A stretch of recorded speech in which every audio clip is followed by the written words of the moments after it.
questions, he tells them to get out there and prove themselves. Sometime later, Okanoji mentions that Commander Mina needs 8 minutes to reach her camping spot. After hearing that, Kafka tells Reno he's set on proving himself this time since he knows he won't get another chance if he gets fired in 3 months, while Kafka climbs down like some knockoff Peter Parker. A chopper finally drops the commander at her sniping spot, so Okanoji tells everyone to lure the Hanju into her line of fire, and the army starts blasting it with missiles to pull its focus.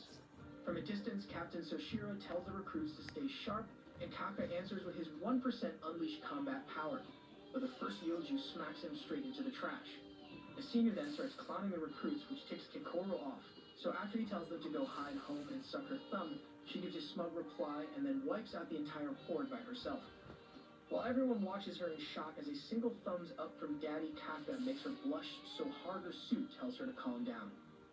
Meanwhile, Iaru pops in and lands the final shots on a creeper the others helped weaken, then starts bragging about it to Reno, who one-shots the same kind by himself and humbles the redhead with his big brain move, thinking he still has a long way to go if he wants to stop his senpai from transforming. At the same time, Kaguraji and Izumo wipe out the critters and leave their seniors so embarrassed that they start whining to the platoon leader. She says she's honestly surprised to see how hot the newbies this year are as well, and then tells them how Captain Soshiro mentioned that this year's recruits are just built different with their raw potential and constant urge to outdo each other. Hearing the lab lady report that everything's going smoothly across the board, Kafka feels both relieved and annoyed that he's still completely useless, but then he remembers his senior's advice to stay safe and lean into his strengths. So he shocks everyone by digging through the mushroom monster's body and cutting deeper to find the core, only to realize it's not the usual spot.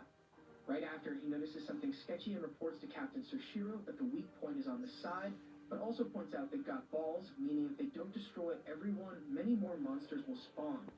Impressed by the info, Soshiro gives him a pat and tells Okanoji to spread the word fast.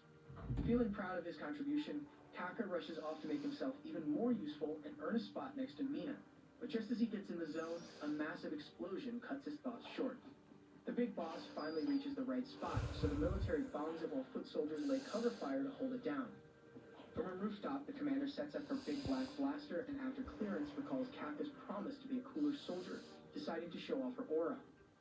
As the gun charges and she locks it, Soshiro tells Kafka to stay sharp while the glowing missile rips through the oversized fungus, leaving it full of holes.